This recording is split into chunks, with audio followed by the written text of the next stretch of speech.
it's such a gift that we have because we were able to create those businesses, which almost gave us those forward steps, those step ups to be able to live a life of choice. And 100%. It's just beautiful because when I was growing up, my mum went back to work after 6 weeks. I was in care after 6 weeks. Do you think that's been a drive for you? Yeah, absolutely. Yeah. Absolutely. I said it from day dot when I met Andy that my goal was to have time. And that was the biggest why for my business, my personal why. Like, I've got a service why for my girls and why I love what I do.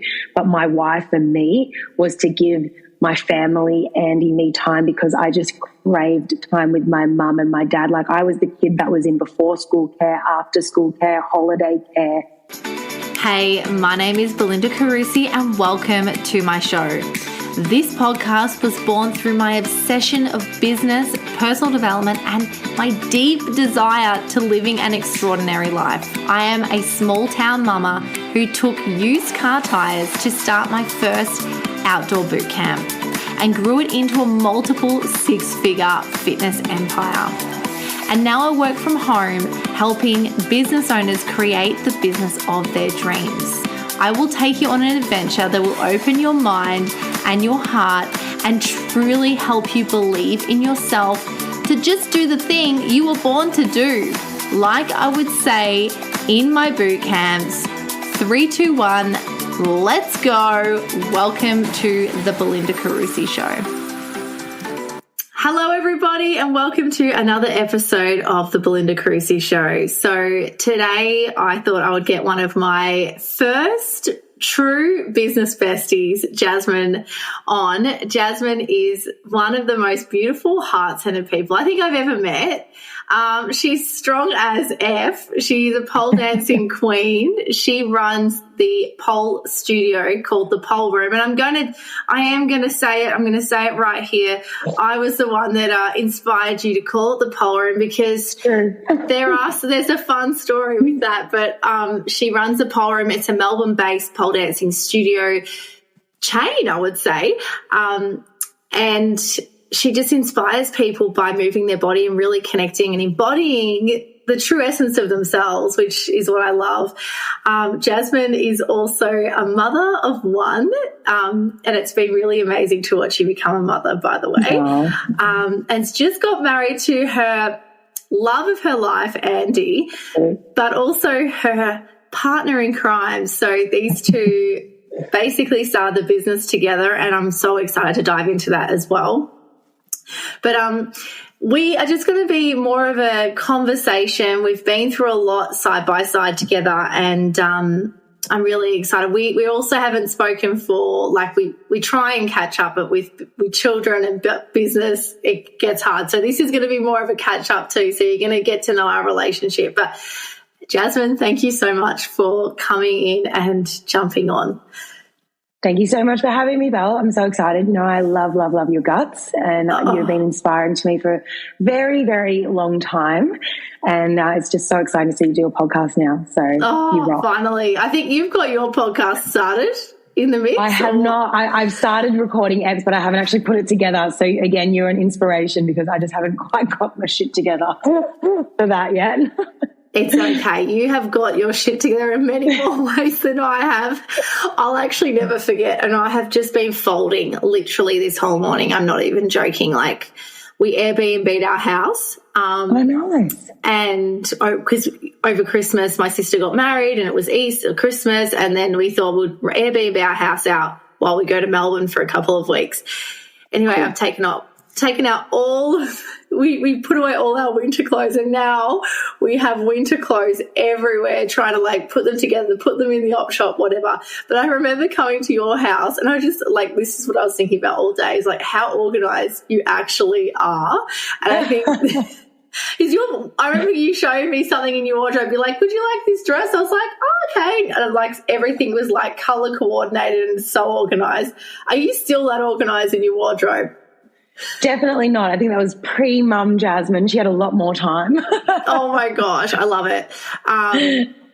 Order is all the things, and as a parent, I think the biggest, hardest part about being a parent is that we can't have the order that we once had. Yes, you kind of have to surrender to chaos, don't you? Because I think you can spend all your time trying to chase order, but then it never ends. So you just have to, you kind of have to put your hands up in the air and go, you know what, I'm okay with a bit of chaos. And so it's not as particular as I would like it, but it's also nice to just let go. 100%, and just be like, is anyone going to die because there's washing that's not done? No, it's not. No one's going to die. So exactly. Let's just talk about how we met, because it's quite fun. I remember meeting you and being like, oh my gosh, she's so flexible and so hot, and I just want to be like you. I think I was working at Good Life at the time, and you were my pole dancing instructor at the pole dancing studio, the Pole Princess. Yeah, that's right, in Mitcham. And you came in, and it's so funny because we spoke about you, because we always talk about when we have clients come in that are really, really strong, because most people when they try pole, you know, it's a really big challenge to lift their upper body weight. But you being a PT, us teachers, we talk about you after, like, did you see that chick who could just lift herself up? She must be a PT or something, or a gymnast. We're trying to work it out. And then later on I figured out that you had opened a gym close to my home. I lived in Bayswater North and your gym was in Kilsyth. And when I saw that go up, I made the connection. I was like, wait, how do I know that name? Belinda Carusi. And I was like, oh my God, she did a pole class. Oh my God, that was that fit chick. And so even though we'd only chatted in class, I was watching you from the sidelines go and set up your business. So that I was kind of a bit stalkerish of you in the early days, and I always drove past because you were on the direct path of kind of my road to work and home. And when I decided to start the pole room, you were actually the first person I went to. Even though we weren't super close, you were the only person in my circle that I knew at your age to have gone and started your own business. So I was like, I just got to go talk to her. I got to go talk to her. Oh, and it's so nice, because when you know this as well, there's not many people, especially what we did back then. Like, I was 23 when I opened up the doors. Like, I think back now, I see 23-year-olds now and I go, what the fuck? You guys are so young. I was 24. It's like we were babies. We were such babies, but we thought, I still didn't think I was successful enough. What was crazy is like this like hectic, but it was so nice, because no one really, and this is a thing that I'm just going to kind of preempt this, is that people don't realize that the most successful people are the ones that want to support you the most, because they're like, no one comes to me anymore. No one wants to talk to me anymore about certain things. And when they have the ability to be able to share their knowledge, they love it. Like, I know for myself, a lot of my mentors were like multimillionaires, but they were like, no one's ever asked me how I've done it. And all they want to do is share how they've done it. Like, and you can have this too, because this is a life I get to have. And it's so awesome. So it was a big honor that you actually came to me. So thank you. That was a big ego boost. And of course. I remember Thank you for listening. Thank you for taking the time to actually talk. Because I think you're scared that I was scared that you might not want to give me the time of day. But like you said, people actually love the opportunity to share. And it was just such a wonderful journey. Like, I remember when you opened up your home to me and Andy, you and Ben, even though you hadn't known us for long, and you just shared everything. And I think that was so beautiful, and it just really inspired us. So thank you for that. Look, I'm going to blow my own trumpet right now, but not really. Do it.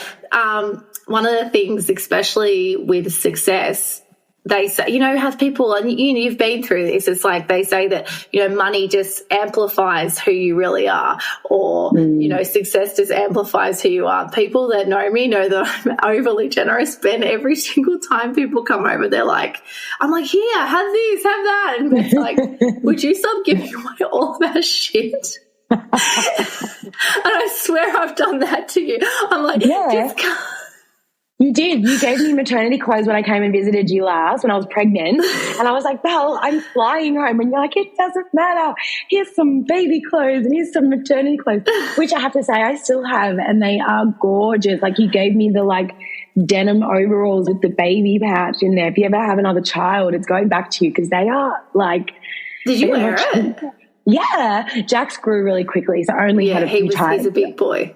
Big boy. So I only had a few times in them, but they were just the best. And they were just very supportive as well, you know, after you are postpartum. So 100%. Well, thank you for wearing them. Of course.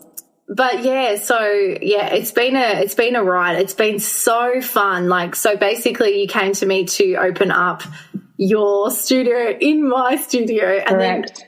Then we were like, Ben and I were talking about it and I'm like, I don't know if this is going to work. It's too small. How's it all going to, you know, and then I'm like, babe, I think you can do this on your own. And you're like, I think I can. And then the place, talk to me through that. So when I said that to you and then what happened? I was actually so special because I didn't even have that belief that I could. So when I first approached you, I wanted to actually open up within your facility because I thought that we would make a really good team. And I, at the start, because I had no business know-how, I wanted to partner with somebody that did. So my idea was, okay, who do I know in the fitness industry that has some space that I could start off with? And you came to my mind and I was like, hey, I want to start my own studio. Like, what do you think? And you're like, oh, cool, that sounds great. I've got this small space. Let's have dinner. And then we all had dinner together. And then after that, you came to me separately after the dinner once we'd had a look at everything. And I didn't even expect it at all. And this is how I knew you were a true friend, because you pushed me into an area where I didn't even think I was ready for, you know, and you weren't scared of competition. You weren't scared of anything like that. You just wanted to see me be the best I could be. And I remember you saying to me, and at the start I was like, oh my God, dagger to the heart. 'Cause you're like, no, babe, like I don't want you to open here. I want you to open your own. And I was like, what? Wait, what? And you're like, yeah, you don't need me. You don't need me. Like, you're ready to do it on your own and I'll still help you. I remember that. You're like, I'll still help you. And that confidence was just everything I needed. So, like, thank you so much. And that's why, like, you've just been someone I've looked up to forever. So, yeah, that's very special. Makes me a bit emotional thinking about it. Me too. In those early days, like, there's not a lot of people, even your own family, they love you, but they're too scared of you. They're too scared to give you advice in case you get hurt or you fail. You know, so my business, my parents would be like, I don't know if that's a good idea. I don't think you should go and sign a lease. You know, I don't think you should do that. But then having someone like you go, you can do it and I will help you do it. That I didn't have anyone else that was saying that to me, you know, not at least another female. So that was the she can, I can mentality, which I think is so powerful. And what is something I believe in now, you know, is you being like, nah, if I did it, you can do it. 100%. And I think a lot of the time, a lot of people instead are like, no, you can't do it. This is why. That beautiful, strong mentality that you have was so contagious. And, it gave me the strength to do it myself. And I just knew that I had someone to go to when shit hit the fan, which it did all the time. And I'd go to you and be like, oh my God, how do I survive? I know. I remember you would train me. We would train, but really it was just a big session of me complaining about all the things that were going wrong. Oh my God. I know. I'm like, and I remember you and Andy just started. You actually, guys, you just met as well. Yeah. And I remember 6 months, you were telling me about your relationship and like you in the honeymoon stage. You started working with business, and I was like, honeymoon stage over, quick and done. No. I know. Oh my God. We started the business when we had been dating for 6 months. Oh my God. Yeah. Wow. That was brave. That was fucking brave. I know like how brave it was for me. Like I remember when Ben and I, you had met me, I think. So we had met at like a pole class, and it was probably like 2 years prior, and then I had started the business, and Ben did believe in me because he started seeing like a lot of me building up a lot of the clientele and how many clients I'd had and how my mindset had changed and how I just, did the thing. But again, like Ben quit his job to work in my business. Right. And we got engaged. Like, he quit his job that weekend. We got engaged, and then that week he started in the business. It was like an oxymoron. It was like the best day of my life and the worst day of my life at the same time. But it was obviously the best. Like, if even enduring what we have in our relationships in business has ultimately been the best thing ever, because it allows us to have the life that we had as well.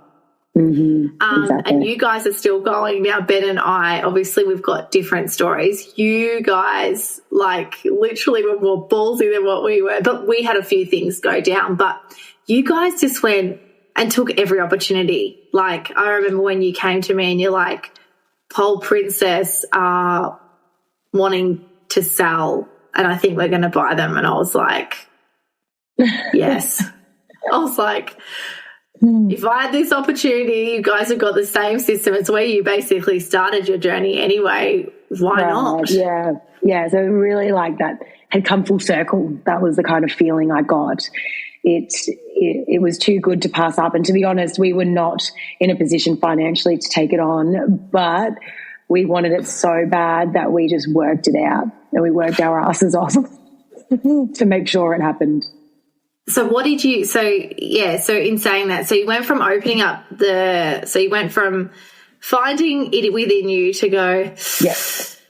And what was so cool is that at the moment, the facility, like 3 doors down or whatever, 5 doors down, came available. It was like divine timing. And I've been going really down in the spiritual realms since, getting into my more relaxed vibe. I would say I'm coming back to who I truly am. And it's funny because the person that you met when we met was the true version of myself before I was tainted by a lot of my trauma that I hadn't worked through. But anyway, we'll talk about that more. But tell me about it. Like, the facility came available and we're like, all right, you should do it. And all of a sudden it happened. We're neighbours, I know.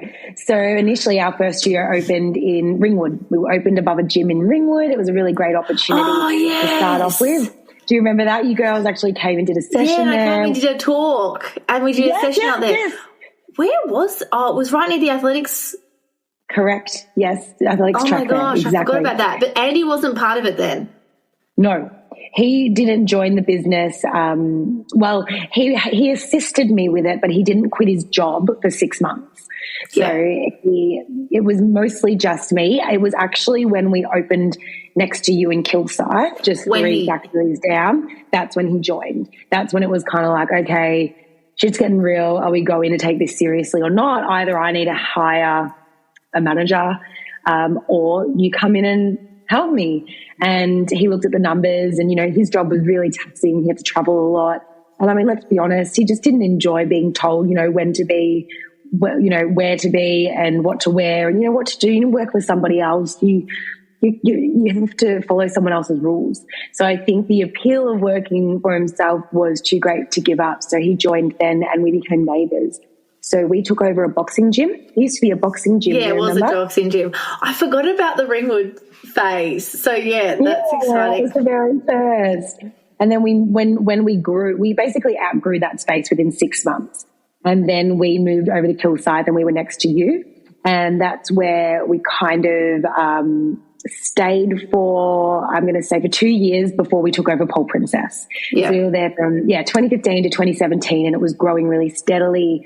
Then the opportunity came to take on Pole Princess and to expand. And we bought 4 more. We bought 4 of her locations, but then we actually shut down one of them. So that is just an example of all the highs and lows of business. Sometimes you win, sometimes you don't, but you just got to keep taking those risks. Those few years were some of the funnest of my life, I have to say. It was so chaotic and fun, but I loved that we were close together and I loved that I was close to home as well because at that time I lived in Kilsyth. So That was really nice. I really liked that. And I wasn't a mum yet, so I could pour everything in. And me and Andy, we poured everything in, and we kind of built the foundation for what it is today. And that's the thing, like, people can watch people, like, even for myself now, like, I have had and this is, it's too, okay, I've had the last couple of years, I'm trying to say what I'm trying to say. I've had 3 years off, basically. And I've had 3 years to be able to really look after my children, which I wouldn't have had 3 years. Let me preface, I probably would not have had 3 years off if I didn't have children, number one. But number two, because of the work that we did and the way that we've set ourselves up with the business, the way that we structured everything, the way that we structured our finances, people may look at it and go, oh, how is she doing that? And yes, now Ben does have another job, but what this business did and the way that we set it up, because we didn't set it up just like a normal business, and neither of you. So both of us are like kind of chameleons. We're not business, like we're not like solo business owners. Like, we had a vision that was so big that even though I didn't fully achieve the vision that I wanted, I got so much further in a way that I didn't really understand, bought myself time and to reap the benefit of the time that I have got. And the same for you guys. Like, you guys worked your ass off, and now we were talking just before the call that you get to be home with your baby, and you've got 4 businesses running. Your husband is running the show, and you get to be the way that you probably have always envisioned being a mother as well. Like, the big thing for me when I went to my first seminar, and I spoke about this in my Mother's Day kind of special, was that I always wanted to be a mum, and I always wanted to be kind of like a stay-at-home mum, like a mum on my own terms. I don't want to be a mum that has to rush back to work and work. Like, yes, I have to work in certain aspects to keep my business going, but it wasn't that I had to X, Y, and Z. And I'd love you to kind of talk about that, because I feel like it's been a bumpy road, especially being like a maiden to a mother, but that's what you get to do now, which is so powerful. So I'd love you to kind of share that too.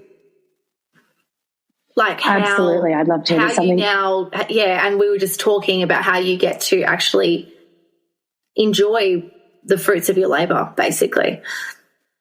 Yes, absolutely, because that certainly is the season of life that I'm in now, where those first kind of 6 years of business were really formative in me creating this vehicle that would allow me to live the life that I wanted to live. And that was to be able to be fully present while I became a mum and be able to make the decision when and if I went back to work or not. So I'm now 2 and a bit years into not working, I guess, like I'm present in our business, but I don't actually have regular set hours. I don't have a set role.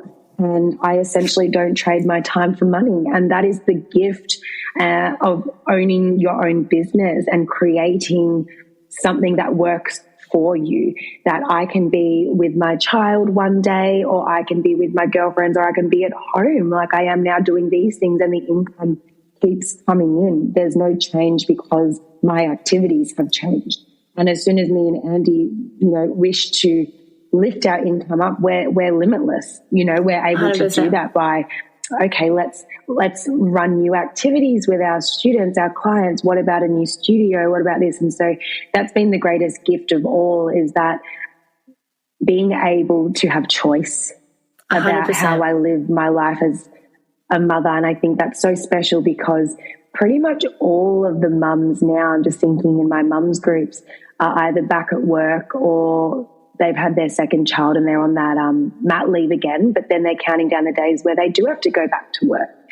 And I just think it's such a gift that we have, because we were able to create those businesses, which almost gave us those forward steps, those step ups, to be able to live a life of choice. And 100%. It's just beautiful, because when I was growing up, my mum went back to work after 6 weeks. I was in care after 6 weeks. Do you think that's been a drive for you? Yeah, absolutely. Yeah. Absolutely. I said it from day dot when I met Andy, that my goal was to have time. And that was the biggest why for my business, my personal why. Like, I've got a service why for my girls and why I love what I do. But my why for me was to give my family, Andy, me time, because I just craved time with my mum and my dad. Like, I was the kid that was in before school care, after school care, holiday care. My dad would work overtime, night shift. My mum would work Saturdays. They were exhausted. They worked, they're first generation, so they don't have the best, they've just got blue collar jobs, average jobs, a very average income, very loving people. I have very loving family, but they worked their asses off, and all I wanted was time. I missed that my mum hardly ever picked me up from school. I wished that my parents were, home on the holidays and we could do things together. And so it was so important for me that I created a life where my son got as much time with me as he wanted. And so now we have that, and I'm so thankful. I'm so thankful to be here. I'm like literally crying listening to you talk about this. But it's just the best, and it's even overflowed now to the point where, I'm able to pay my mum to help me out, like she doesn't have to work either. And it's that's the beauty of business, to set people free from this, like, this grind that stops us from being present. And 100%. I don't hold anything against my parents. They didn't have a choice, but I just knew that I had to break that cycle, and I knew that working a 9 to 5 was just never going to cut it, because I watched my parents, like the income you get from a 9 to 5, and I never went to university. I was similar to you, like, we're very hands-on sort of people. I was like, I've got to do what I'm good at, so I've just got to follow this. So yeah, it's just the greatest gift, isn't it, to just be able it's just amazing with your children. And I know for myself, since I haven't quote unquote been working, I am building my soul fucking business now. Like, it actually makes me want to cry because it is. I know, look at us.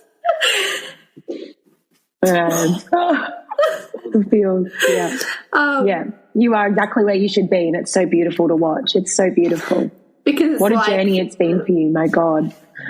It's just like, we were so blessed to. It's like I don't know, I felt like I was like, just like I kept getting all these things like falling on my lap. Like, I get like an entrepreneurial client, or I'd get like this more awake kind of personal trainer that taught me about health, real health. And I talk about this in my previous podcast about, I just started realizing that everything that I've been taught wasn't necessarily true. It was like the food pyramid, for example. It was like, hang on, why would the government teach us the food pyramid? Like, what the fuck? Like, when I started learning about health, I was like, holy shit, which then made me question everything. And I think the problem with the world right now is, and I think the reason why we've got to this point is that they've trusted authority too much, that they haven't actually realized that they actually have personal power. And the way that we've been brought up in school is to do what we're told, get the results in school, and you'll be successful. But what that does is it creates an employee type of personality, and it also just creates the same cycle as what has been around. So in me, like, really taking the time to figure out what it is that I want, because I have such a heart-driven mission like yourself. Like, I don't want mums to have to go back to work and fucking hate what they do and spend most of their time at work when their kids, their first time that they're walking is they've been seen at childcare or something like that. Now, I love childcare, and you and I both, we were saying this, like, we like to have time away from our children. There's absolutely no culture that raises children that, a tribal cultures raises children on their own. Like, we are the only Western society that are really trying to do it all ourselves. It's like, are we fucking insane? Like, I actually just have my kids I can't create with my kids around, like, all the time. Like, I'm learning how to do it, because it was actually something I think that's held me back. But yeah, I can't do my God-given, assignment in a sense. It's like, I feel like I've been given these gifts, and I'm so blessed, and we're both so blessed to have even questioned the norm. to go, actually, you know what, that doesn't seem right for me. I don't want that. And then when you see other people going towards something else or reading different books, it makes you just go, oh, okay, maybe I can have it myself. And I think what's so powerful about both of us is that we both never grew up wealthy, in a sense, so that people that look at us and think, oh, I can't do that. Well, actually, that's not true. You can, and you can make a choice to do that, and you can change your situation at any point. It is literally a fucking choice. It is a choice. Yes. And I remember my friend, one of my girlfriends, God bless her, but she's a lawyer, so she's gone the route of going to university and getting trained up to get paid well. Like, ultimately, if you're a lawyer, you're going to get paid better than being a nurse, ultimately, you know, or even someone that works in retail, right? It's just how it is.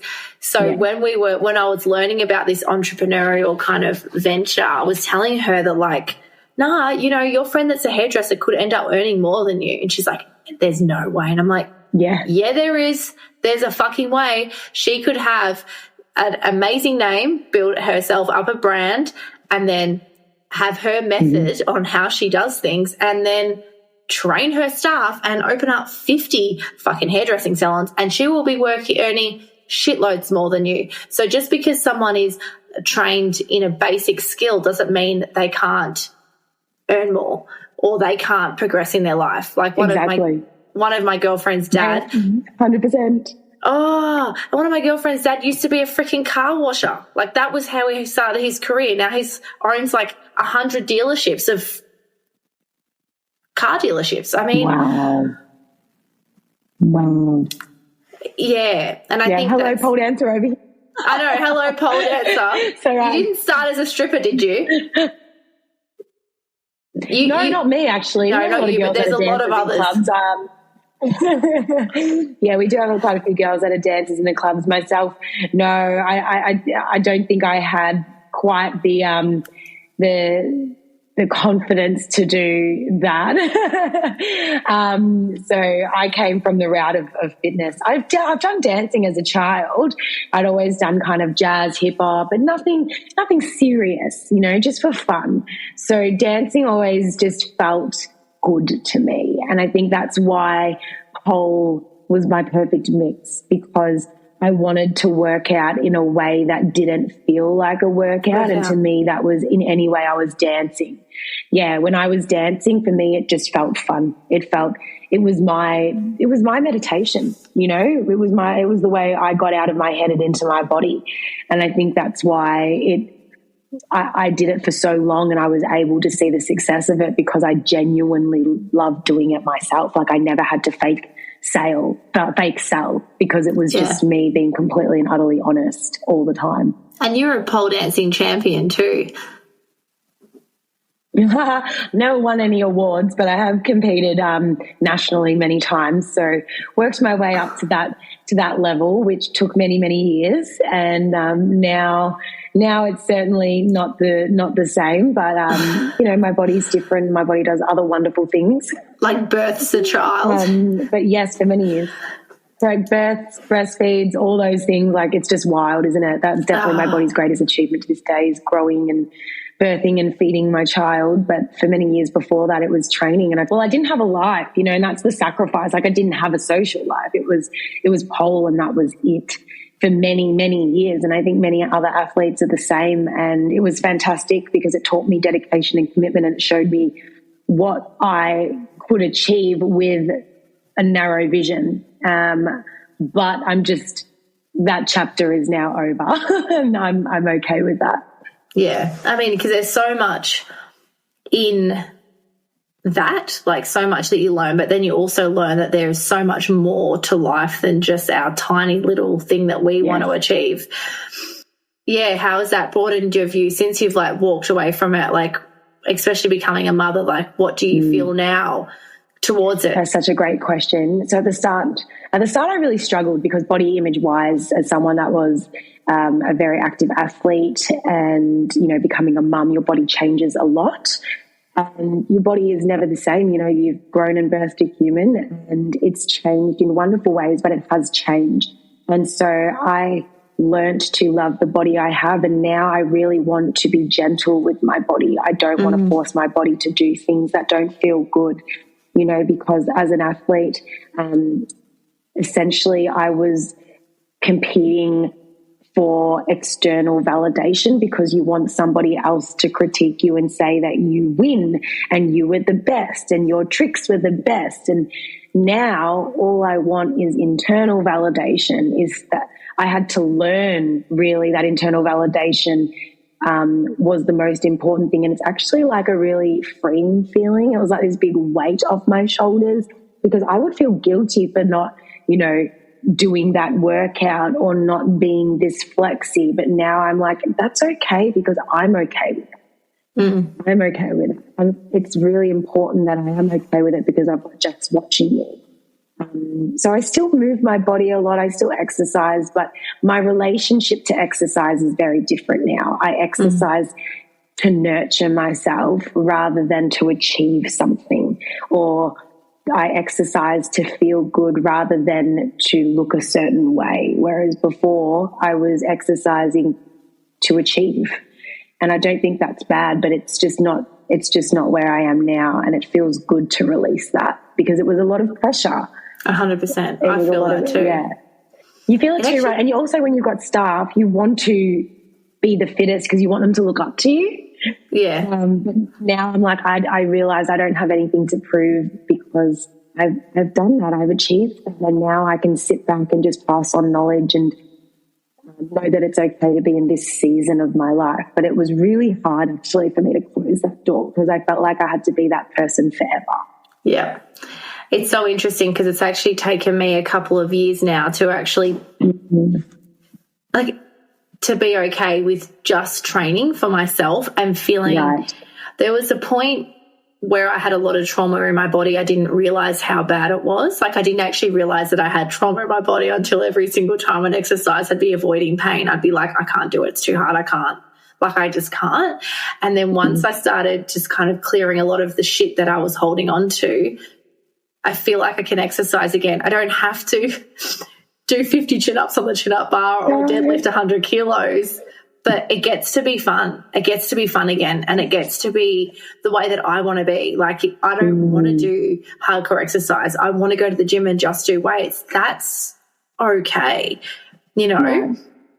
It is definitely that I can relate to that journey 100%, and the whole external validation. And you know, for me, a lot of my external validation was because my mum wasn't that present as a mother in general. Like, so mum was a stay-at-home mum, but she was struggling with her own stuff, and she never really gave me any attention.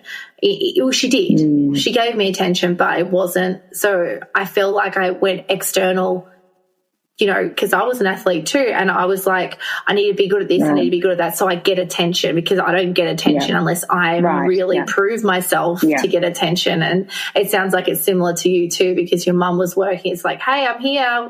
What's going to make you guys notice me? And I find that so many people have this, and it's just like realizing that even though your parents, this is like you said, like they didn't really have a choice, but it's like realizing that you were still worthy of their attention. Like, you was, whether or not they gave it to you, like, you should have still got it. Like, you know, and that's the biggest thing that I've learned about my body and about loving myself. It's like, you know what, even though, like, my parents should have done better for me, you know, whether or not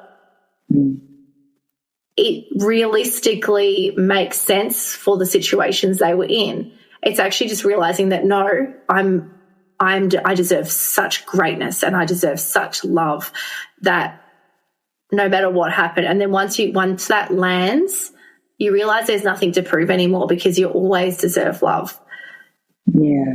I don't know if that's making sense, but that's the biggest thing that I've realized over the last couple of years, that I don't need to achieve anything. And if people don't like me now because of what I have or haven't achieved, I'm cool with that. Exact same. Yeah, and it's so funny. I feel like when you've got little soul sisters, you guys go through the same thing at the same time.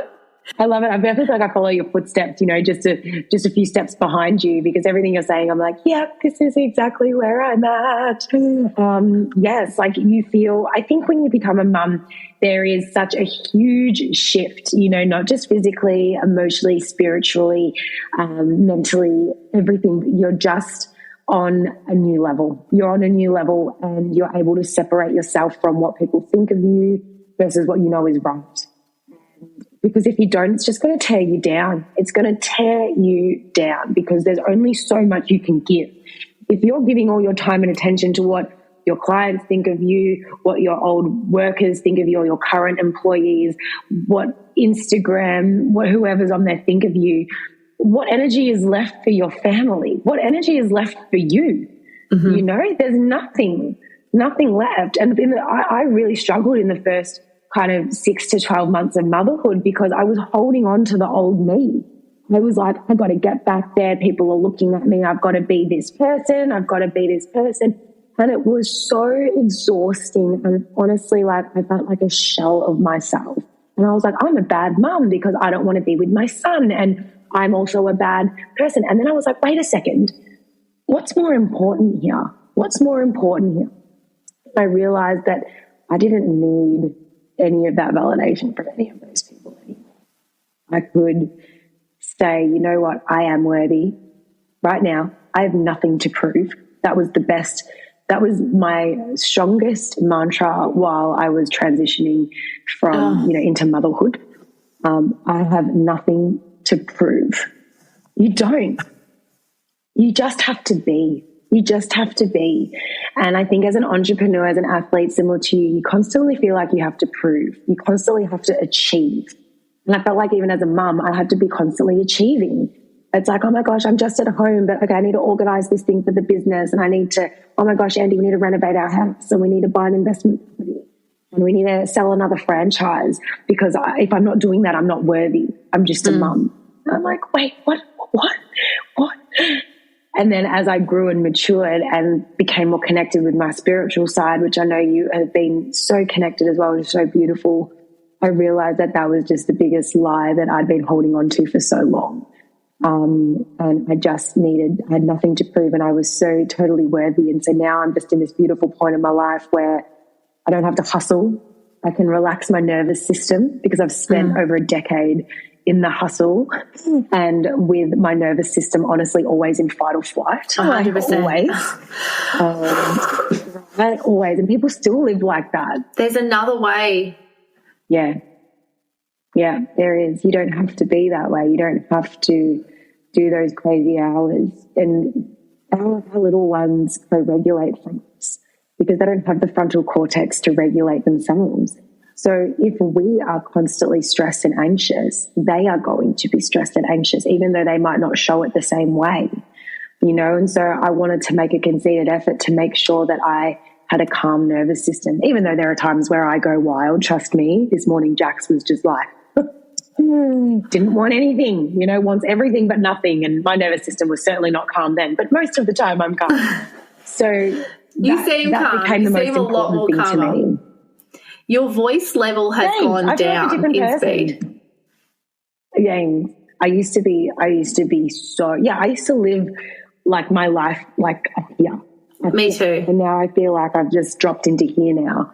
And it's the most beautiful feeling. And I still want to achieve. There's still things I want to achieve, but I want to achieve from here. I don't want to achieve from this place of like success. It's just very different. But in saying that, I wouldn't have been able to get here if I didn't set those kind of foundations from the start. So I think there is a time and a place. There is a time and a place for everything, for sure. One of the things I was listening to actually this morning was, especially for mums, like, for example, like the person that we both were, we could literally work all night if we wanted. Like, it didn't matter. We had the time. We didn't have any dependence. It was easy. It was like sweet. Yeah. And I'm so glad that you came to this realization, because I swear it took me 6 years to get to the realization to put Belinda to bed.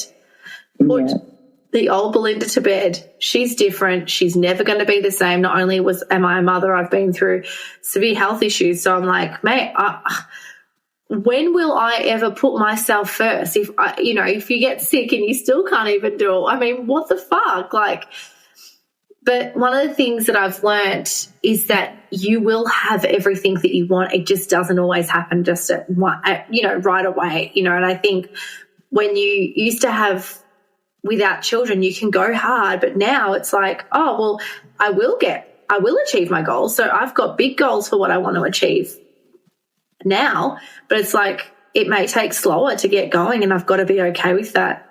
Yeah. And not feel like I don't have the resources or it's not going to happen. Of course it's going to happen. It just needs I just need to not give up. Right, and just trust that and journey. And just trust it's going to happen. Yeah. Absolutely. So with you trusting, like, you have stepped back quite a lot in your business since you've had Jax. And I think both of us are really passionate about running a business that works for us as well as works for our clients. It's always about the clients and about, that soul mission that we have for our own family. So I'd love to know, like, how you've managed, like, so you got 4 businesses. How many staff do you have? Over 50. And we have 5 full-timers and then, franchisee as well. So over 50 staff and over 1,000 members. That is, like, incredible. So we flipped. You're my inspiration now. You've always been my inspiration watching you guys. So tell me how you manage that without managing that, because it's all built off your kind of reputation as well. That's it. So I still play a role as the founder. So I still make sure that I show up and be present for my students, but mostly for the staff, to be able to lead and guide them. So I have a lot of presence in our big leadership meetings and in talking about, how we operate. That's essentially my role. What are the morals and the guidelines? Who do we want to be? What's our why? So that's my mission, basically, is to just bring the heart, whereas Andy kind of just makes sure everything is functioning. But we basically, for the last 8 years, just created something that runs without us. So now we have studio managers and they manage their own studios. We've got a marketing team, which consists of 2 people. We've got an administration manager, a finance officer, who does all of our projections, our budgeting, that sort of thing. So, but this is all stuff that has happened slowly. We actually brought in an ops manager at the start of the year. However, she wasn't the right person, but I think that will be the next thing for us, so that Andy can actually come away from the day-to-day and he can do just what I do, which is kind of just oversee and come to the quarterly meetings. That's what I do. I just sit in. Sometimes I cover a few classes here and there, but I don't have to be at the studio this day anymore. I don't have to do this job anymore. And that's really my role, is just to make sure that we are still aligned with what's important and to inspire and educate. Because now, I used to lead the teachers, but this year I also employed a head trainer. So I have a head trainer now, so that I could fully let go of the need to be this super fit person and constantly research all the new tricks. She does it for me. It's actually the best. And it was a good, I had to let go of that ego part of me as well. That was like, I need to be the best staff member, the best teacher on my team. I was like, why? Why do you need to be? Like, you just need to be the person that inspires the shit out of everyone. So I hired a head trainer. That was a big hire for us. So we've got about, probably 6 people in head office that we have really strong KPIs for. We also hired in a retail manager as well, 7 people now. And she looks after, we have an online store. So we started a new business in COVID because you have to pivot, right? So our online store has grown, and that's another area now that's it's brought us in a really good revenue stream, another source of income. And it's just about protecting ourselves, which we shouldn't. But you just have to become more savvy when you go through hard times like lockdown. 100%.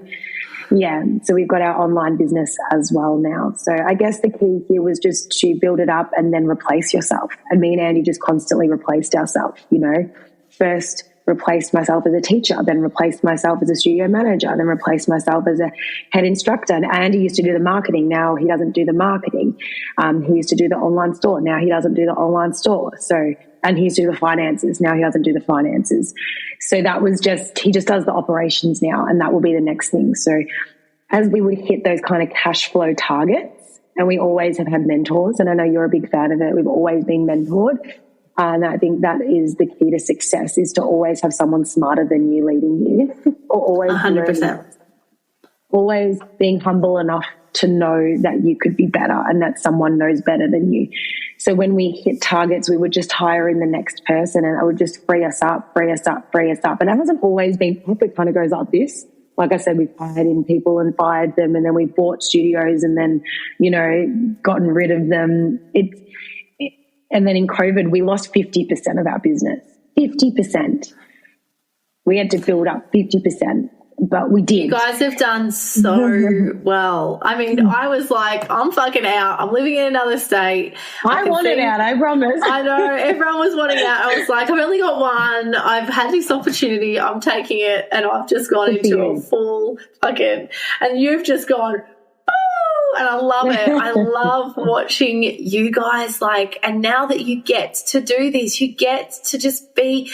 And this is what we were talking about before, like, so I was kind of going into before, was like you get to enjoy the fruits of your labor, and you don't have to wait till you're old and retired to do this. Like, I remember when I found out that I was sick, and I just went to because I was like I would eat organic. I wouldn't put any chemicals on my skin. When I found out that I had cancer, I said to the guy, I go, I don't get cancer. I don't get cancer. I said to him, and he's like, laughed at me. It's like this Asperger's surgeon, that, like, don't have much of a personality, doesn't really smile. And he's like, what do you mean? And he's like, people come into my office that have literally just worked their ass off and just about to retire and have their fucking life that they've been working their whole life for, and then they get cancer and pretty much die. And that was when I was like, hang the fuck on. I am going to enjoy what I've created, and I'm going to live my life the way that I should. And it's the same for you. It's like you guys could have kept it small. You could have done all the day-to-day things, but you would have got tired. And this is what people don't realize. When you don't systemize your business to a point where it allows you to live your life, you'll never have a life, because you don't have a business, you've got a job. And I think you are the physical representation of what it takes. And it's been over 10 years of you. How many years has it been now? 8.5, actually. 8.5. I've been teaching for 14, but we've had our business for 8.5 years. Yeah, it'll be exciting when we hit 10. We're coming up to it. And what's awesome is, especially when I first started out going to these seminars, learning about business before I even started, they say that, over half, a majority of people don't even last their first year, and it's like 1% of people actually last up to 5 years. So congratulations. That is amazing. Thank you so much. Yes, I remember hearing those stats too, and you kind of think, oh my gosh, what am I in for? Well, I was like, there's no way. I was like, there's absolutely no way I'm going to be one of those statistics. I just had it in my head. I'm like, fuck this. I'm not a loser. I'm a winner. And I think I'm sure. I think that's the kind of mindset you got. Why would you go into business thinking that you could be one of those statistics? Sorry, I'm not going to be one of those statistics. I will fucking hire whoever I need to hire to get me to that point. Right, yeah. Which is what you guys have done. Absolutely. Yeah, yeah. Lasted the test of time. So tell me about COVID. I know we were talking over COVID. I remember being like, I'm out. See you later. I've been through way too much. And you're like, I think we're going to hold on. I'm like, good. We wanted, honestly, I think if I was a mum then, I would have thought differently about it, but I wasn't. So I have to say that, it was a different Jasmine. She had a lot more time on her hands, and I have a lot to thank in Andy, because he is very, very, very stubborn, and he would not have, he was just not ready to sell up, and even though we had a few chances present themselves as well, and COVID was certainly an opportunity for us to close the doors, and no one would have blamed us for it, and kind of just gone our own ways. We just weren't ready to, like, every time we thought about it, we had that gut feeling that it just wasn't right, and it was unsettling. And which was annoying because we had a fight in front of us, you know, like it wasn't 1 year of lockdown, it was 2. And here in Melbourne, the fitness industry was one of the hardest hit industries because not only when we opened, like we opened later than everyone else, you know, later than retail. We like, you know, going to the shops and buying clothes was more important than getting a workout, you know, like even when we opened, we were restricted to how many numbers we could have in there, you know, like what sort of protocol. We had to spend so much money on these cleaning products, you know, and it was like we were being punished for keeping people healthy. It was just wild. But we were lucky that we had such a good foundation of members that were really loyal to us. And that's what took us through. And like hand on heart, like without them, they were our angels. And it's those people that believe in you. And I think they believed in us because all throughout COVID, I was just so vulnerable with them. You know, we have our close knit group on Facebook, our closed group. And I cried on that page so many times, you know, like I literally cried being like, in our studios alone because no one was there. And I was like, please come back because I'm still paying rent. You know, we still had to pay rent. And we didn't know when we were going to open. But we did pivot and we did go online and we ran classes online for, you know, a much smaller amount, but that's what got us through. That's what got us through. So we just chose to hang on because we just weren't ready. We weren't ready. We couldn't do it to our clients. We couldn't do it. They didn't want us to close. I couldn't have closed we just either. Felt unfinished. Yeah. Yeah, you could. And it's so perfect to see this because with all the clients that you had, I know the pole community is so, like, people used to say that we'd create like a little cult. It's like you guys have created a social network for women to come together and to connect and to love each other and to be there for each other. Like, the one thing that I love the most, and I know that you're going to say the same thing, is when you see people become best friends through meeting each other next to class. It's like, oh my God. Like, that is honestly the best thing. Someone else asked me that question. What is one of the best things about having your own business? I'm like, that. When I see the girls like go on holidays together or get tattoos together, you're like, you met at my business. Like, how freaking awesome is that? Yes, I love that. Yeah, that is. And that's what I think keeps you going. Like, you know, I think the big thing is if you're not connected to the women or the men or the people that you serve, it is going to be very hard to run your business. You know, it's very hard to run your business when you're out of alignment. And for you, I think what's been really evident through this conversation was that if you were in the business right now and you were working like, you know, having to be running classes or whatever, you would be out of alignment and you wouldn't be able to give the high level strategy or the high level inspiration because you're doing the things that take you away from your child, which is not the situation you're in right now. The situation you're in right now is, I have worked my fucking ass off. I don't care. I'd prefer to pay somebody else to do what I can do, and I could do it with my eyes closed, but I prefer to put that money into them so I can have time for me to be a mum without the pressure. And I think a lot of people, and this is the thing that people don't really understand about outsourcing, really outsourcing, is they're so worried, I need to be the person cleaning my house because I can't afford it. It's like, well, if you hire someone to clean your house, you have more time to do the thing you want to do. And it may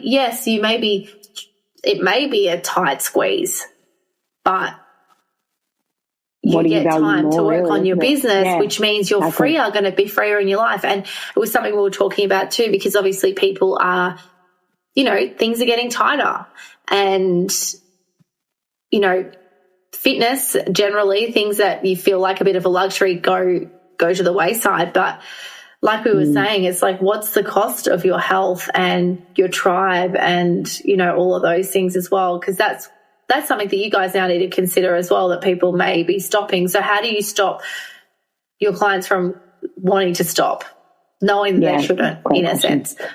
Yeah, great question. With the cost of living skyrocketing and continuing to skyrocket, it's definitely something we've talked about a lot of time with our leadership team. And for us, really, we've always been focused on community, and now really more than ever, We find people come for our services, but they stay for community. So now it's really important to ensure that our students are making connections. So we're providing social opportunities. Like the other week we did a pizza night. You know, we just bought pizzas for all our beginners. No, nothing else, not to sell them anything, just for them to hang out, because we spend more and more time online.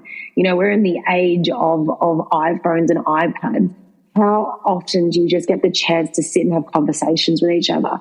So it's really important now for us that we create spaces for people. So we're doing workshops as well. Like I've had my girlfriend come in and run, she does like psychic card workshops, like just fun things where they create community, where people can actually spend time together. And we do, you know, retreats. We've done Bali trips with the girls. We do, we take them out dancing. You know, we go out and do cocktail nights. And it's about providing those connections that people deeply, deeply crave. That's what we've found. And I'm sorry, but I think someone's texting me. I'm going to get rid of that. Oop, just cut that out. No, I thought I got rid of my messages, but obviously not. So we really focus on making sure that we create a space for people to build connections and where they actually feel like they're not just a number, because that's what's going to keep people coming back. So we really focus 100%. On remembering names, acknowledging birthdays, making sure we acknowledge like their 100th visit, their 50th visit, you know, all their milestones, the stuff that like if you went to a really big gym, like no one would know. No one would know this sort of stuff, and no one is going to be running a pizza night for you. No one's going to be running, you know, an opportunity for you to go out and go dancing with your friends. And we have WhatsApp groups with just our teachers and their students, you know, where we just check in and we send videos and photos. So we're really conscious of just creating real relationships. As a result, you know, it's worked wonders for us, because I don't think that the big chains, they focus on that because they just don't have the resources to. Whereas we do. And it's interesting too, because that was the thing. One of my biggest mantras in my business was create raving fan clients. And that's what we did. You know, we really created raving fan clients. And obviously, you know, and then when, you know, competitors like F45 was right near us. Like they could choose to go to the new fad that, you know, both of our businesses, but they chose to stay with us because they knew that they were part of something special, something that they can't go and find anywhere else. So if you are in business right now and you're in a service-based business, all you need to focus on is keeping these clients, because it's a lot cheaper to keep a client paying you than having to then attain another client. You know, I know that for us it was like $30 just to get one client lead. I mean, now it's probably a lot more online because of all the people going online using ads. I mean, I don't know how much it costs you now to acquire a client, but it's a lot of money. It's definitely not as easy as it used to be, that's for sure, especially because algorithms are always changing. People aren't clicking like they used to. It takes more for people to want to click, you know, because they're very used to clickbait now. They're very used to ads. People are actually moving away from the platforms that used to work. Like for us, Facebook was a big one. We still use Facebook, you know, but it's different. It's changed now. So 100%. You're exactly right. What we focus on is just fixing the leaky bucket, you know, instead of trying to just acquire more clients. How can you keep and love the ones that you do have? Yeah, that then go on rave. And bring in their friends. And exactly. It's a lot easier to get someone that loves paying you to pay you more than get someone that doesn't even know you, trust you, or love you to pay you. I mean, this is where people need to focus in their business, is how can we support the clients the best? And this is what I try and teach you know, my clients. It's like, how do you upsell them? How do you get them a better result? How do you make your program better than everybody else's, you know? So it's so powerful. I mean, so for me, going from being a business owner like you, more brick and mortar, to then going online, I've really learned a lot. And a lot of it is to just make sure that you are really centered with who it is that you want to serve, and not bringing any scarcity. I think when we were started, when you open up a door in a business, like you have no choice to make money. It's like, I'm paying rent, I've just paid all this money. It's like, but when you're online, and I think a lot of people that have a business online, know this, it's like you still have to really treat this as a business, because it's so easy to be like, oh, I don't have any expenses, I don't have to try, or I don't have to do this, or I don't have to, you know, and I've fallen into that because I'm like, oh, wow, like I'm happy the way that I am. But I know that, and you would be the same, like if we never started, think of all the people that never would have had their life changed. And I need you to feel that, because one of the things I didn't do when I had my business was really give myself, like really think about how many people I helped. And like you've created a ripple effect. Like, and if you never started these, you know, think about all the women that have come through. That's true. And both of us have had, you know, staff members go off and start businesses, you know, inspired by ours. You know, at the time it's quite painful and difficult for us, but ultimately, like, how cool is that we've inspired other businesses to open, and that they've seen us and they want to do what we've done. You know, like that for me is probably one of the biggest wins, to see my own staff members go out and start their own businesses as well. That's been pretty fulfilling for sure.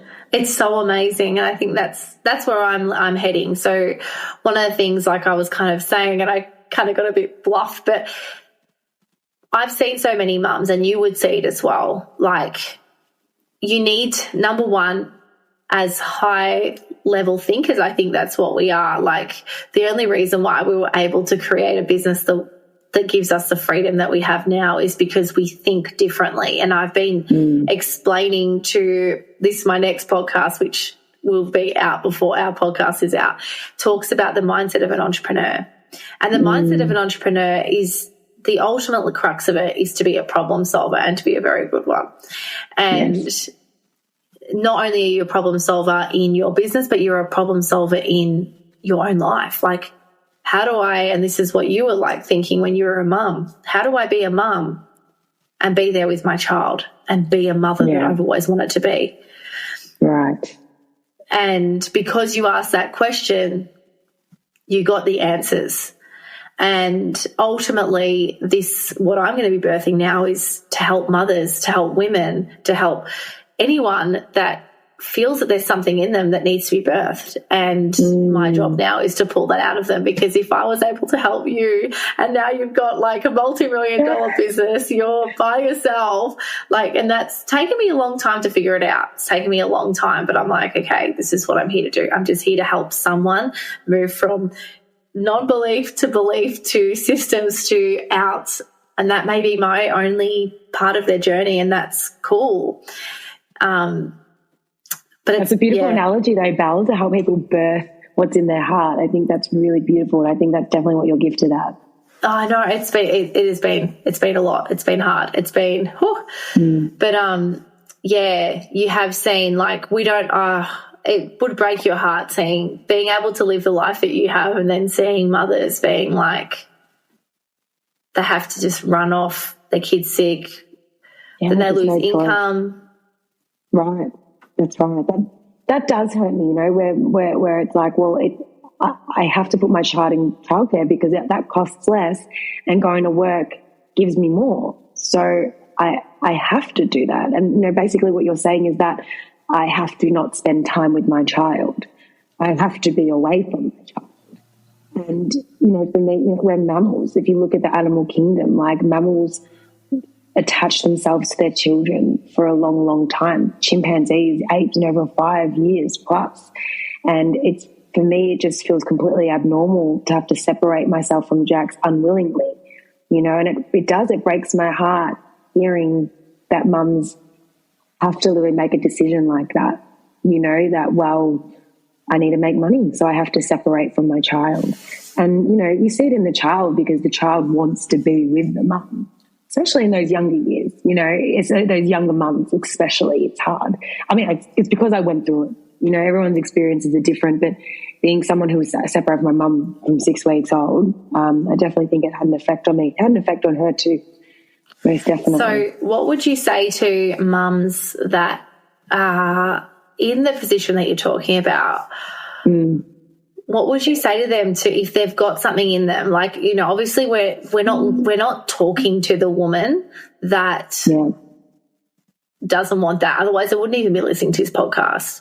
So we're speaking to the woman that knows that the way they're living is just so incongruent, and they're actually so deeply in pain that they know there's something to do. Like, what would you say to someone like that? Like, yeah, great question. I would say that you do have a choice. You do have a choice. Start first by opening your mind. Start listening to people that have done it. Start filling your mind with inspiration. Start connecting with other women, other people that you want to be like, so you show yourself the possibilities. Because until you prove to your mind that it is possible, you won't start taking those forward steps. So just start connecting, reaching out, have a coffee, have a phone conversation with someone, listen to a podcast. There are so many thousands of groups that can be joined for free, online groups, or even just following people on Instagram, whatever it is, but just start filling your mind with the possibility of choice, and know that you don't have to do that if you don't want to. You don't have to even know what the next first step is. All you need to do is just start showing yourself that it is possible. And then when you 100%. believe it's possible, you will start taking those steps forwards, because you will get the she can, I can mentality. But you've got to get out of that mentality first. And that's what changed my mind, was watching you, was watching my mentor Erica, was hearing, all these speakers stand up in front of me, mums saying, I have 5-6-figure businesses. And you're like, what? Like from someone that was taught that I would only ever earn, $30,000 a year. When you actually start listening to those people, you believe it. And then you start to want it. And I think that's the shift. First, you've got to believe it. Then you'll want it. Then you'll action it. But don't think you're going to action it if you don't believe it. Start just filling your mind and surrounding it, and also just start blacking out the noise. Get rid of the negativity in your life. 100%. That's what I had to do. I had to start getting rid of all that white noise, all the people that were complaining about life, all the people that were negative. Get rid of all of that. That's my advice. And start leaning in and creating an environment that proves to you that you can, because that's what made me believe I could as well. Very, very good advice. As my son walks into the room, come in, Leo. I heard that. Hi, Leo. It's just how fitting. He can't hear you, but what's up, darling? It's done. Okay, so you go have a sleep now? Yeah. Okay. Leo's home from school. Working mum life, hey? Working mum life. Right, I love it. I love that, Jasmine. That is it's like you rehearsed that answer. I love it. And I also want to say something too, is that yes, you do have a choice. Like some people say, but we have this mortgage and we have this and we have that. You can rent, you can sell your house, pocket the money, and just believe. There's so many ways out. So what about looking at moving in with in-laws? I'm not saying it's for everyone, but there is choice. There is choice. Yeah. What about just looking at your expenses and cutting down and being really, really simple? What if you just stopped spending on a whole bunch of stuff? What if you did that so you don't have to work so much? There is 100%. Always choice. There is. And always. I think, what if you downsized and you moved to a unit, or you changed suburbs, so that you didn't have those expenses? When people believe they're trapped, that's when that's when there's no room for improvement, because 100%. They don't believe it. But you always have a choice, always. Because I remember when I got sick, so one of the things, the reason why we came up to Queensland, because my vitamin D was so down, and I was like, I need to go and get in the sun. And I get up there and I'm like, I'm about to spend $700,000 on building this house. And I could buy a house here in somewhere I actually want to be. Right. And I could be mortgage free. Right. What the fuck? And I was like, absolutely no way. I was like, that's it. I'm starting to, I knew that I actually was like, I knew that I had to simplify my life. I didn't know what was coming. But thank God I did, because we wouldn't be in the position that we are now. And sometimes you do have this inkling, you have a knowing within you, like the knowing that you had about your business. You had to keep it open. People have a knowing within them that they don't listen to. Yeah. How many times have you had a knowing that you didn't listen to, and you're like, fuck, I should have learn listened to quickly. that. You do. You learn quickly, that intuition, those guides, I believe you're being guided always. And that's your opportunity to listen, and so I've learned to be more intuitive, and it's helped me along the way. But I love that you mentioned about being simple, and having that choice of big mortgage or paid off home. Me and Andy have had the same choice too. Like, a lot of people don't realize, like, we live in a really small house. Like, we don't actually choose a lavish lifestyle because we value time together. We value holidays. We value being able to travel, being able to experience things and go out for dinner, and that's our choice that we've made, and the bank says, yeah, go buy your multi-million-dollar home. We've had that offer put in front of us, and it's been very tempting, and we've looked at those houses. But then, and this is the thing that I don't think the mistake that a lot of people are making is to consciously go, okay, but if I have that, at what cost? What cost is that?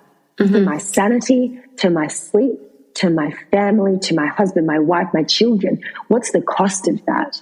And me and Andy looked at that and we're like, cool, we could have that massive house, but what's the cost? Okay, we're going to be paying tens of thousands of mortgage every month. Okay, we could do that, but that means we have to hustle. You have to work. You have to. And we've got to be on. Or what if we kept it simple and we were able to be the people that didn't have stress? What if we were the people that had time to say yes to everything? What if we were the people that weren't scared? Like, we just went overseas, literally just the other week on a whim. And we're going to go back to Bali in 2 months because we have time and we have cash flow and we have resources. Yeah. And those are the things. We don't have a lot of stuff. We have a small house on purpose because we don't want the stuff. We've learned, right? I don't want the stuff. I want the time. And for me, that's what true wealth is. And everyone has a different definition of wealth. But as an entrepreneur, I think one of the things that people get wrong for me is they think that I have a lot of stuff. And when they see my car, like, my car's a modest car. I drive a Toyota. It's a RAV4. It's not a bloody Land Rover, as lovely as that would be. But I know that I value, and I'm an entrepreneur for the lifestyle. 100%. And a true entrepreneur. Exactly. Yeah, exactly. I agree. A true entrepreneur is for the lifestyle. And I think the big thing is that a lot of the people that you see, and this is a thing because obviously I haven't worked, so there's a lot of income that we haven't had for years compared to what we were having. But thankfully, we were the same and we didn't overbuy things. We didn't stretch ourselves financially. So it allowed me to have that bank of time. But one of the things that, especially when we came back to Melbourne, I was like, fuck, babe, like, I really need to get my shit together. I'm feeling like the burn, like I need to go again. And then I'm like, but actually, just because we're not earning as much as what we used to doesn't mean that we have less, because ultimately these people that earn maybe hundreds of, like, $1 million a year, they have the house that's, like, a lot of people are still trapped in their things. So they might have the big, beautiful house that's like $10,000 a month. Then they might have the Lamborghini or the fucking Range Rover, which they're paying off per month. So ultimately they still don't have as much freedom as we do. No, correct. So it's like, exactly. One of my clients said to me the other day, she's like, oh, I just can't afford it. And I said, you have 3 fucking houses. I said, sell one. If you're working in a job you hate and you're trying to birth a business but you can't afford it, sell one of your houses. You're going to be okay. I think we just have this perspective, like, we're one of the richest countries in the entire fucking world. Like, what the hell? Get over yourself. Really? Yes. Yeah. Do you know what I mean? 100%. I think that's the crux of a lot of people's pain, is that they're in this rat race of stuff, and they forget that they actually have the choice to step out of that and to simplify, and that would release a lot of the burden that they feel. 100%. And it doesn't mean it's not tempting to me to, maybe one day we'll this and one day we'll that. And you probably will have it one day, and you'll have it and you'll be able to enjoy it without the stress. Correct. And that's exactly. And for us, it was just valuing our happiness and our stress levels. And we always, we've done quite a few years in business where our mental health really suffered. And for now, we just know that, like, mental health and our physical health and well-being is the most important thing, and that if the business doesn't actually make that better, then the business isn't working for us. The business is actually killing us. And I think that's what a lot of people, you've experienced this with your health, you know, where the stress of work and business, and is also what I'm really passionate about, is making sure your business actually creates a better you.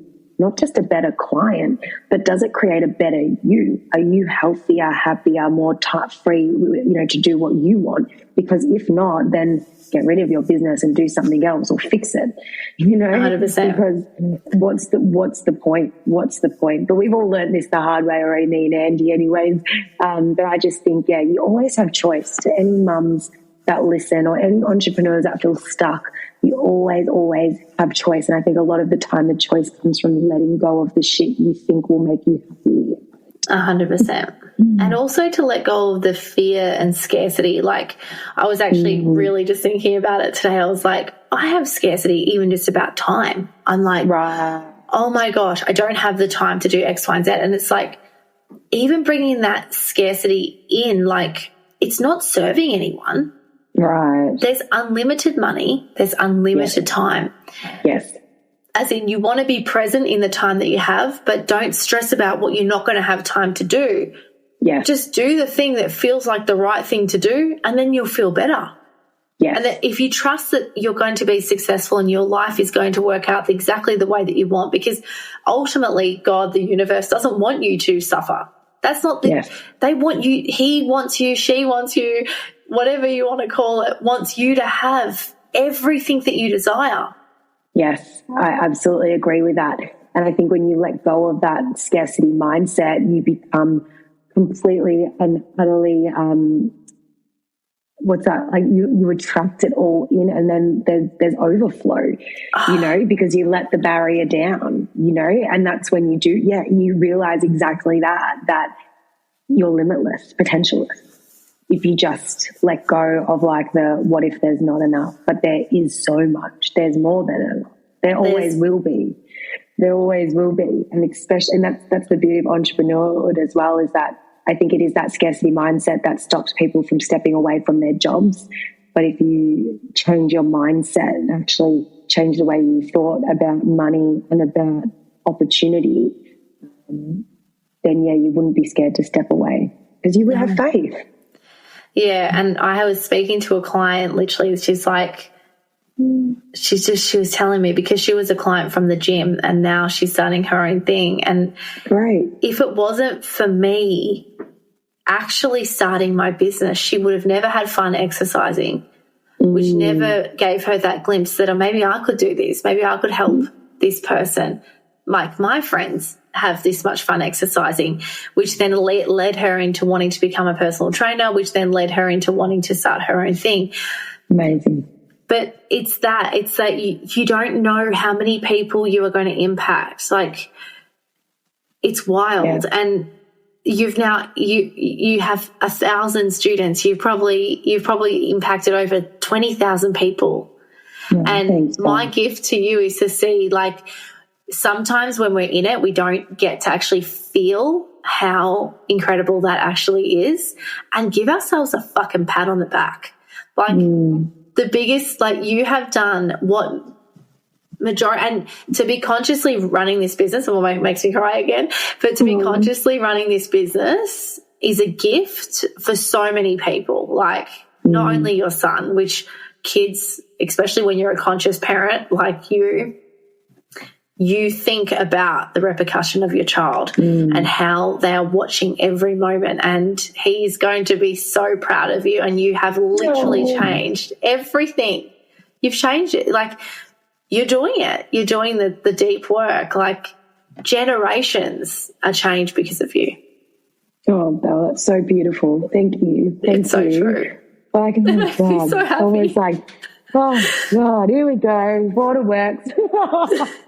Oh, thank you. That honestly just means so much to me, especially hearing it from you. Thank you so much. Thank you. But it's true. And I think, you know, just really feeling into that, and like, just know that that's the truth is, and this is what you get to do. Like, whoever's listening, you get to change the world, like your world.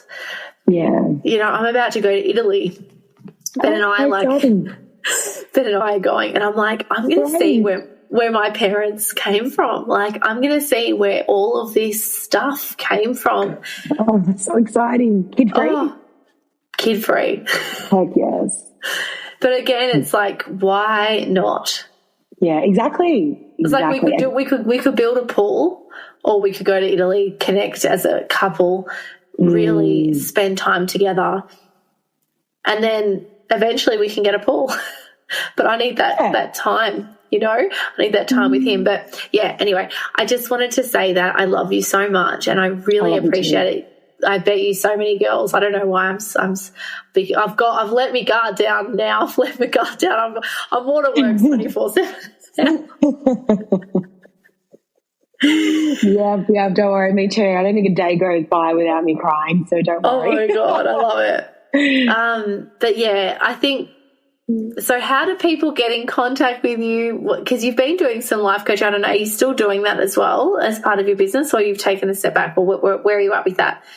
Yeah, great question. So I did start a small life coaching group with my students from the pole room, but at the moment it's closed. I'm just taking them on the 12-month journey. So, and it's just me, just not extending myself, but you can totally find me on Instagram, probably the best place, at jazzies.tribe. Otherwise, you can follow us at the pole room on Instagram as well, and hit us up for a free trial. If you are in Melbourne and you are hearing this and you want to give pole a go, shoot us an inbox and we will get you a free trial.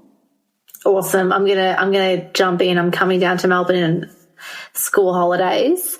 So I better see you then. I miss you. I will. Do you know what's crazy? I've realised how soft Queenslanders are compared to Melburnians. Melburnians are like next level fucking tough. So if you're from Melbourne, I love you. Well, because of the weather? Because of the weather, you just like get on with it. There's no excuses. Just get it done, and I love it. And I think I've become a bit too relaxed up here. Yeah, it's the weather. It just puts you in holiday mode. Like Melbourne, it's like, what? You can't really sit out and relax in this. But I want what you're having. I'm ready to move up to Queensland. So oh my gosh, when I first got the humidity like legit killed me, I was like, I'm walking 5 kilometers slower than what I've ever walked in my life because it's so hot.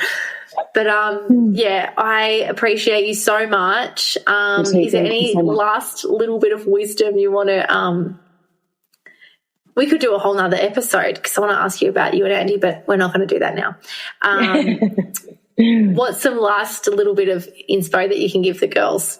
Oh, the only thing that's really dropping in for me now, and I'll just be really intuitive, is that the words lean in, lean in. If you want more out of your life, if you want to make a big change, like lean in, research, join groups, fill your mind, better your support system, connect with more people. And I think in these sorts of times when we feel hopeless, we tend to lean away from people and move away and isolate ourselves.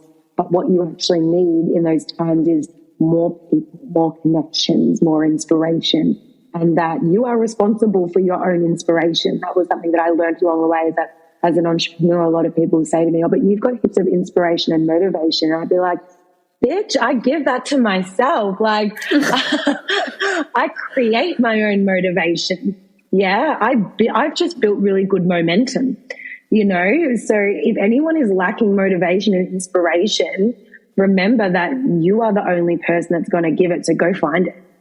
Go find it and lean into that voice that's telling you, if you've got that gut feeling that's like, oh, it could be better, lean the fuck in, because you're meant for more. You're meant for bigger, better.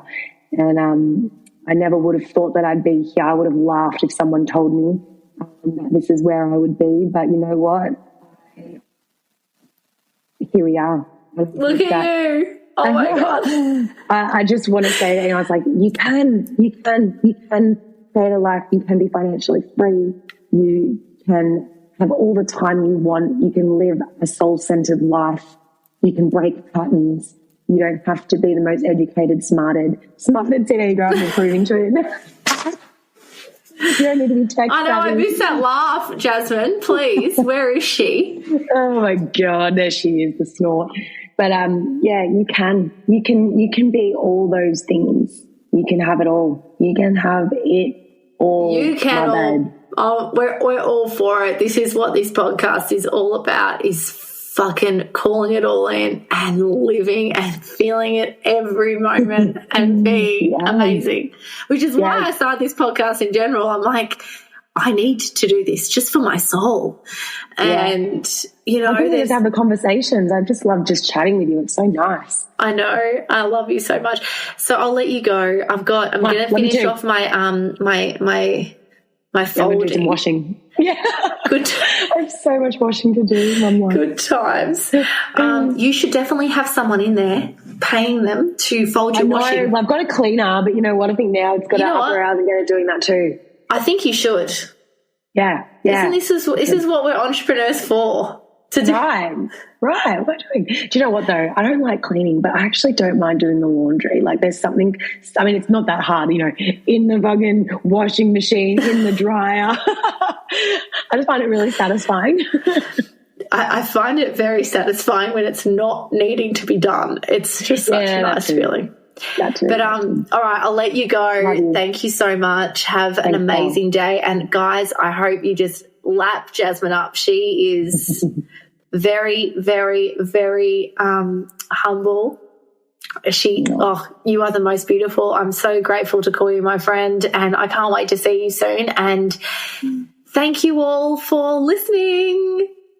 After selling my previous brand, I've decided I'm starting again from scratch. Do you want to come behind the scenes and watch me build my new 7-figure brand from the ground up? Now, this is going to be my most ridiculous offer ever. I'll coach you every single day for 21 days for free. Yes, crazy, I know. See, my passion is to see you live a life of fullness, the life your soul is yearning for you to be living. These 21 days are designed to light your soul on fire. If you're anything like me, life has not always been rainbows and unicorns. And because of that, your fire, your internal flame has either been dimmed or completely put out. Mine was too. It's taken me 3 grueling years to relight my flame, my internal fire, and put together this program. This program is called Ignite. It's designed to do just this, ignite your flame so that you can do the work you have been put on this earth to do. Over the next 21 days, I will take you through the exact steps I am taking and have taken to create my soul on fire business, and I will take you through the exact steps so that you can do the same thing. Whether you have an existing business or you have an idea of just starting out, this program will be the best thing you have ever done. You'll get daily trainings, a course curriculum delivered by video, audio, and worksheets behind the scenes, templates, lifetime access to all the training materials. What if your life could change? What if everything could change in just 21 days? I've been in business now since the age of 21. It's been over a decade, and these are all the things I wish I would have done or I did do in my business to start it out to build a 7-figure business. So if you are interested in the Ignite 21-day program, it is starting only in a week or so. So please register by finding me on Instagram, Belinda_Carusi, and I will put you on the list and send you through all the information that you need to ignite that flame, that fire, that your soul is yearning for you to be lit. So I look forward to seeing you in this program. I cannot wait. Love you, and I will see you there. I hope you enjoyed this episode of the Belinda Carusi Show. If you love this episode as much as I did, head over and rate and subscribe so you never miss an episode. New episodes drop every week on Fridays. I can't wait to hang out with you again.